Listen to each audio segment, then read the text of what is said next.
إن الله وملائكته يصلون على النبي يا أيها الذين آمنوا صلوا عليه وسلموا تسليما.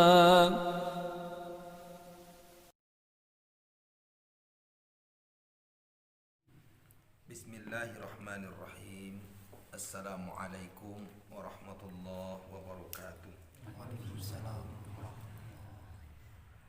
Innal hamdalillahi wahdah nahmaduhu wa nasta'inuhu wa nastaghfiruh wa na'udzu billahi min shururi anfusina wa sayyiati a'malina. May yahdihillahu fala mudilla lahu wa may yudlil fala hadiya lahu. Asyhadu an la ilaha illallah wahdahu la syarika lah wa asyhadu anna Muhammadan abduhu wa rasuluh. Allahumma anfa'na bima 'allamtana wa 'allimna ma tanfa'una. Rabbana faqih lana wa faqih ahlina wa qarabatal ladzi min dinina. Subhanaka la ilma lana illa ma 'allamtana innaka antal alimul hakim wa tub 'alaina innaka antat tawwabur rahim. Rabbi shrah li sadri wa yassir li amri wahlul 'uqdatam min lisani yafqahu qawli. Amma ba'd, fa inna sadaqal hadiits bi kitabillah wa khairul hadi hadi Muhammad sallallahu alaihi wasallam wa syarrul umuri muhdatsatuha wa kullu muhdatsatin bid'ah wa kullu bid'atin dhalalah wa kullu dhalalatin finnar. Pertama sekali marilah sama-sama kita bersyukur kepada Allah Subhanahu wa taala. Pada malam yang mulia, pada malam hari ini kembali kita dapat hadir dalam satu kajian yang merupakan satu kegiatan rutinitas yang kita lakukan untuk memahami ayat-ayat Allah dan sunnah-sunnah Rasulullah. Mudah-mudahan setiap apa yang datang dari Allah dan Rasulnya dapat menjadi acuan dalam kita beragama. Sebaliknya, ketika yang tidak datang dari Allah dan yang tidak datang dari Rasulullah, mudah-mudahan jauh dalam kehidupan kita. Kemudian salawat dan salam tak lupa kita sampaikan buat ikutan kita Nabi Muhammad sallallahu alaihi wasallam. Allahumma shalli ala Muhammad wa ala ali Muhammad.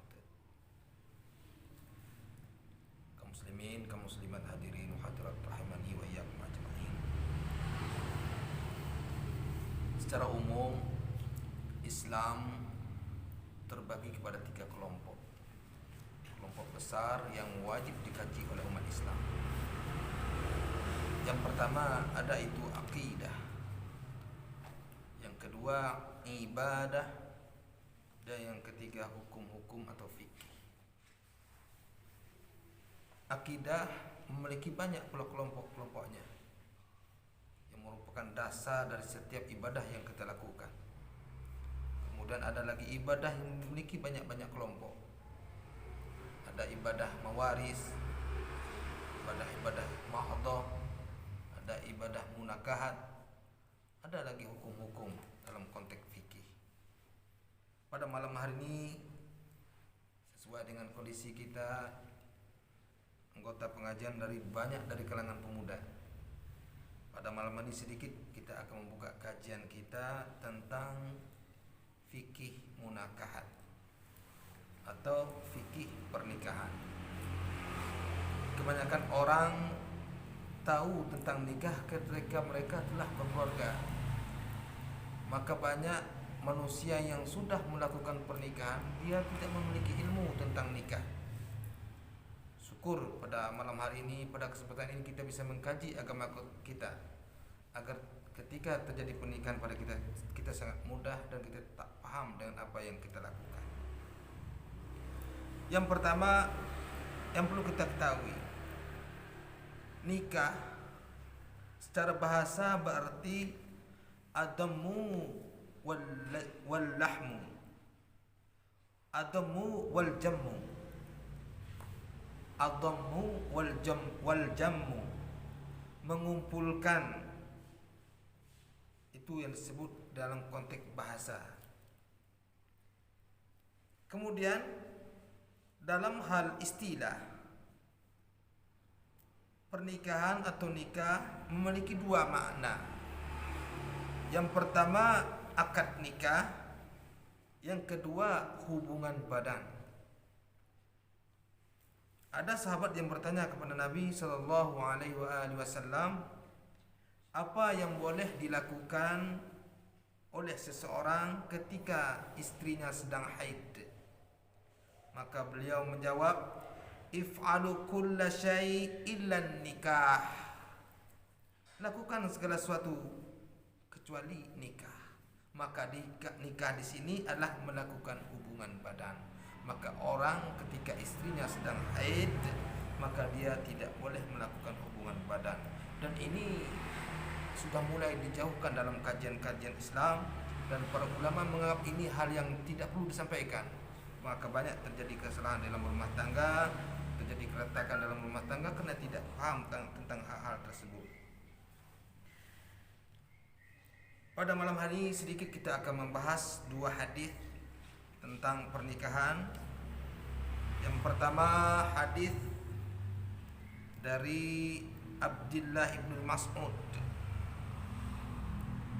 An Abdullah ibn Mas'ud qala lana Rasulullah sallallahu alaihi wasallam, ya ma'syaras sabab man istata'a minkumul ba'ah falyatazawwaj fa innahu aghaddu lil basari wa ahsanu lil farj wa man lam yastati' fa alayhi bis-sawm fa innahu lahu wija.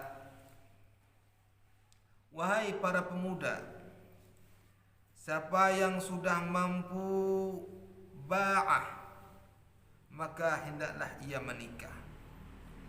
Karena menikah itu lebih menundukkan pandangan dan melindungi, menjaga kemaluan. Dan siapa yang tidak mampu, maka dia harus puasa, karena puasa itu bisa menjadi wija, perisai baginya.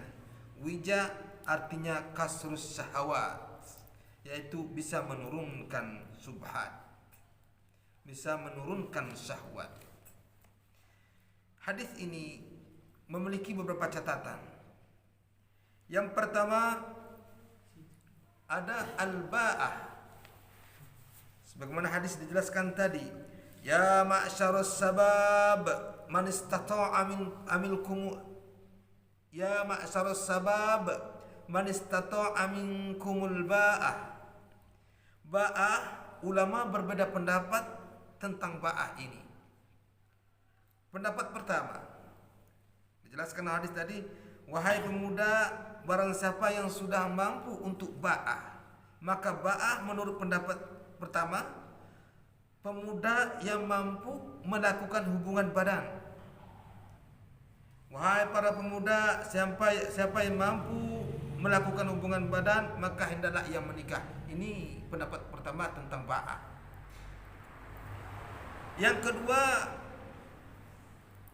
Pendapat yang kedua, kemampuan memberikan kecukupan mu'natun nikah, yaitu biaya pernikahan atau lain, baik nafkah bagi keluarga. Ini pendapat yang kedua tentang ba'ah.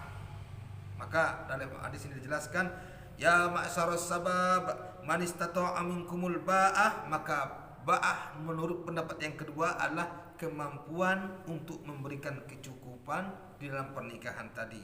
Bisa itu biaya pernikahan, bisa itu nafkah, dan segala sesuatu yang berhubungan dengan acara pernikahan dan sesudahnya.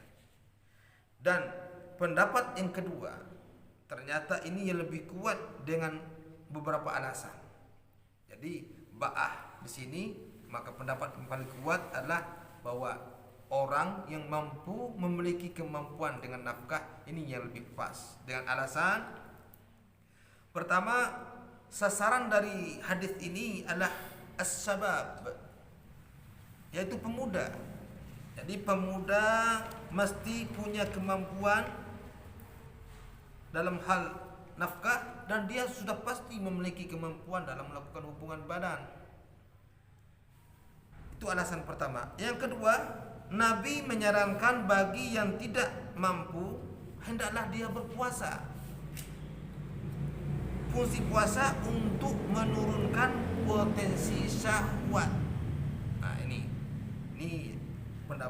alasan kenapa pendapat yang kedua lebih pas untuk mengartikan al-ba'ah. Itu catatan pertama. Catatan kedua, hukum menikah.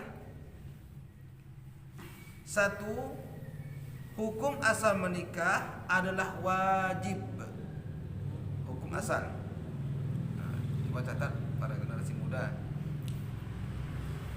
Ini berdasarkan dari pendapat Dawud Az-Zahiri. Ini pendapat dari Dawud Az-Zahiri, Abu Awanah yaitu ulama Syafi'iyah, Ibnu Hazm, Imam Ahmad dalam salah satu riwayatnya.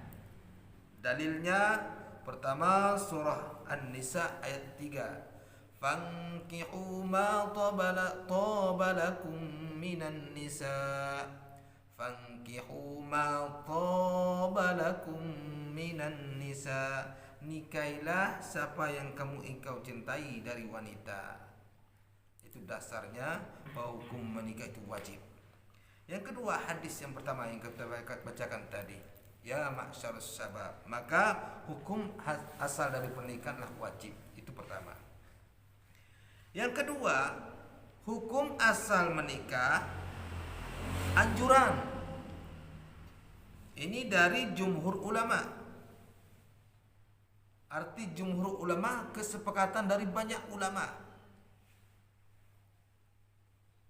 Jadi ada orang yang tidak menikah sampai mati, maka dia tetap tidak berdosa. Ini dalam konteks hukum nikah itu anjuran. Jumhur di sini pertama Hanafiyah, pengikut Imam Hanafi. Yang kedua Malikiyah, pengikut Imam Maliki. Yang ketiga Syafi'iyah, pengikut Imam Syafi'i, dan pendapat Imam Ahmad bin Hambal dalam salah satu riwayatnya. Catatan, dengan tidak menikah dikhawatirkan terjerumus ke dalam zina, maka hukum nikah menjadi wajib. Kalau takut sampai melakukan hubungan zina, setiap hari kerjaannya bersama dengan wanita terus, dengan pacarnya terus, maka hukum nikah dibebankan pada orang tersebut menjadi wajib. Itu catatan yang kedua. Kemudian catatan ketiga, sebagian ulama mengatakan diperbolehkan mengkonsumsi obat-obatan untuk menurunkan gejolak syahwat. Ini pendapat Al-Khattabi. Jadi dibolehkan untuk meminum obat-obatan supaya kita bisa turun syahwat lantaran belum cukup nafkah untuk berkeluarga. Namun tidak boleh menghilangkan syahwat sama sekali. Tidak boleh, yaitu dengan dikebiri, itu dilarang. Arti memotong kemaluan laki-laki supaya menghilangkan syahwat, ini tidak boleh. Ini diharamkan. Ini sama dengan mengemiri diri, disebut dengan al-khisad. Nah, ini tidak boleh. Itu catatan yang ketiga. Kemudian catatan yang keempat, jumhur ulama berdalil dengan hadis ini bahwa onani hukumnya haram. Ini penting kami sampaikan, karena Nabi sallallahu alaihi wasallam memberikan solusi bagi orang yang tidak mampu menikah dengan berpuasa, bukan dengan onani. Ada juga yang menyatakan onani hukumnya makruh. Ini pendapat Zahiriyah. Namun perlu kita ketahui, ada seorang ulama Syekhul Islam menyatakan dalam satu pendapatnya, dan tidak diperlukan pendapat yang membolehkan onani untuk menekan syahwat, karena bahaya onani itu sangat besar, sehingga pendapat yang benar adalah hukumnya haram dan tidak boleh dilakukan. Nah, ini Dari hadis ini ada 4 catatan penting bagi generasi muda yang belum melakukan pernikahan sebagai dasar nanti sampai pernikahan. Itu hadis yang pertama. Kaum muslimin, kaum muslimat, hadirul hadirat rahimani wa iyyakum ajmain. Selanjutnya kita masuk kepada hadis yang kedua. Hadis dari Anas bin Malik. An Anas bin Malik anna an-nabiy sallallahu alaihi wa alihi wasallam hamidallah wa athna alaihi wa qala lakinni ana usalli wa anamu wa asumu wa aftiru wa anzawwajan nisa wa tazawwajun nisa faman raghiba an sunnati falaysa minni muttafaqun alaih. Dari Anas bin Malik bahwasanya Nabi sallallahu alaihi wasallam telah memuji Allah dan menyanjungnya dan bersabda dalam muqaddimah khutbah. Beliau bersabda, tetapi aku sholat dan aku tidur, aku saum dan aku berbuka, aku kawin perempuan-perempuan, maka barang siapa yang tidak suka dengan caraku, maka bukanlah ia dari golonganku. Muttafaqun alaih. Jadi hadis ini lebih menekankan siapa orang yang tidak suka dengan sunnah Nabi, maka dia bukan dari golongan Nabi. Maka ada kaidah penting dalam hadis ini, yaitu anna muwafaqatu sunnati khairun min kasratil amal. Menjalankan sunnah lebih baik daripada banyak beramal. Nah, ini salah satu sunnah Nabi adalah menikah. Untuk apa kita sholat banyak, puasa rajin, tetapi kita tidak melakukan sunnah Nabi, maka ini menyelisih. Rasulullah menyatakan, "Faman raghiba an sunnati falaysa minni." Asbabul burudnya, sebab hadis ini turun karena ada 3 orang yang datang ke rumah Nabi sallallahu alaihi wasallam, lalu mereka bertanya tentang ibadah Nabi. Kemudian kebetulan Nabi tidak ada di rumah, para istri beliau bercerita tentang Nabi. Nabi tidur, Nabi puasa, Nabi tahajud, Nabi melakukan semua ibadah, dan beliau melakukannya seimbang antara kehidupan dunia dan kehidupan akhirat. Tiada perbedaan. Maka salah seorang itu berkata, "Amma ana usalli kailan abada." Kata salah seorang, "Saya akan sholat malam dan tidak akan tidur-tidur." Kata salah seorang dari 3 orang tadi. Yang kedua menyatakan, "Amma ana asummu wala aftiru." Saya akan puasa selama-lamanya dan tidak akan pernah berbuka setiap hari. Dan yang ketiga berkata, "Saya tidak akan menikah selama-lamanya." Maka dari ini yang muncul tujuannya untuk mendapatkan banyak pahala. Kemudian Nabi menyatakan, "Antuanul ladzi kadza wa kadza." Kata Nabi, kalian tidak menyatakan mau ini, mau itu dan lain sebagainya. Demi Allah, kata Nabi, aku ini manusia yang paling bertakwa kepada Allah. Aku berpuasa, kadang aku tidak berpuasa. Aku sholat tahajud, kadang tidak sholat tahajud. Aku menikahi wanita. Faman raghiba an sunnati falaysa minni. Barang siapa yang tidak melakukan sunnahku, maka dia bukanlah dari golonganku. Ini dalil sesuai dengan sunnah untuk daripada banyak beramal, tetapi tidak melakukan sunnah, maka kita tidak termasuk kepada umat Nabi. Islam tidak menganjurkan kita untuk saddul bil ibadah. Islam tidak mengajarkan seperti itu. Berlebih-lebihan dalam urusan ibadah, Islam tidak pernah mengajarkan seperti itu. Nabi bersabda, "Saddidu wa qaribu." Lakukanlah yang ideal Kalau tidak bisa, minimal mendekati yang ideal. Terlalu berlebihan itu tidak ideal.